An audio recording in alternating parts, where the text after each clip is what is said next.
Okay, let's start with a simple question.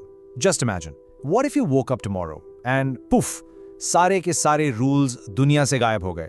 कोई traffic rules नहीं। सोचो जरा, सड़कों पर कंप्लीट एंड अटर केओस होगा। कोई लॉ एंड ऑर्डर नहीं, कोई प्रॉपर्टी राइट्स नहीं। इसका मतलब है आपका घर, आपका फोन अचानक से कुछ भी सच में आपका नहीं है। तो होगा क्या? सिर्फ थोड़ी बहुत गड़बड़ नहीं। We're talking about a total collapse of civilization जैसा हम जानते हैं। And you know what's fascinating? ये कोई नया डर नहीं है। लगभग 3800 साल पहले दुनिया का सबसे पुराना written legal code, the code of Hammurabi, इसी एक वजह से बनाया गया था, ताकि ताकतवर लोग कमजोर को दबा ना सकें। और ये एक पावरफुल आइडिया लिटरली हमारी आज की मॉडर्न सोसाइटी का फाउंडेशन है। नमस्ते everyone and welcome to back to basics. आज हम दो ऐसे वर्ड्स को आसानी से समझेंगे जो आप रोज सुनते हैं, गवर्नेंस एंड गवर्नमेंट। और आपको शायद अंदाजा भी नहीं होगा कि आप सुबह जो टूथपेस्ट यूज करते हैं वहां से लेकर रात की स्ट्रीट लाइट्स तक हर चीज इनसे जुड़ी हुई है। तो चलिए शुरू करते हैं। इन दोनों के बीच का असली डिफरेंस क्या है? वेल, मेरे पास एक सिंपल एनालॉजी है जो सब कुछ एकदम क्लियर कर देगी।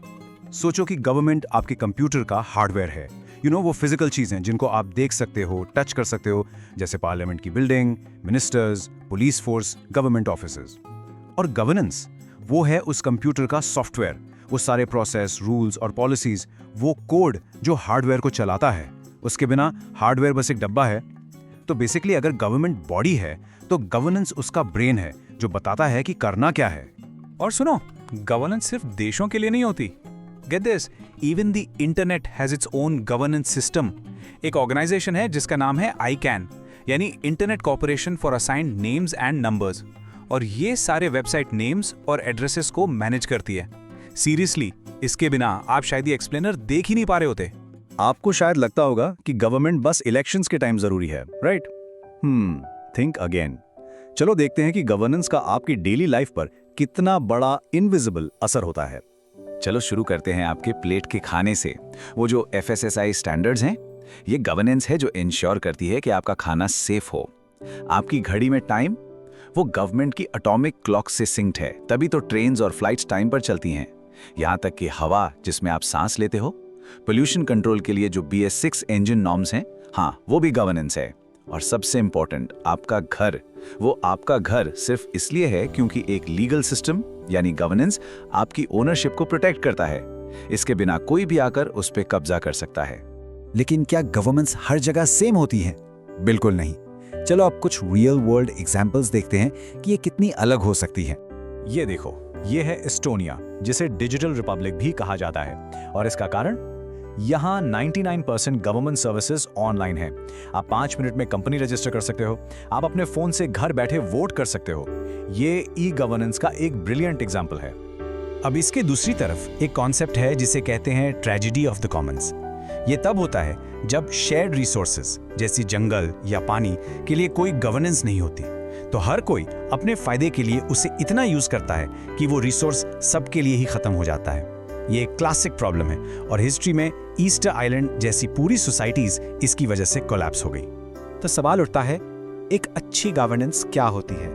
वेल, किसी भी सिस्टम को गुड गवर्नेंस कहलाने के लिए उसे 4 जरूरी पिलर्स पे खड़ा होना पड़ता है। इसे एक सिंपल एग्जाम्पल से समझते हैं। मान लो आपके एरिया की सड़क टूट गई है, ठीक है? तो पिलर नंबर 1, ट्रांसपेरेंसी। क्या आप ये पता लगा सकते हैं कि इस सड़क के लिए पब्लिक का कितना पैसा पास हुआ था? Pillar number 2, accountability. अगर वो नई सड़क 6 महीने में ही टूट गई तो किसकी जिम्मेदारी है? कॉन्ट्रैक्टर की, ऑफिसर की? Pillar number 3, responsiveness.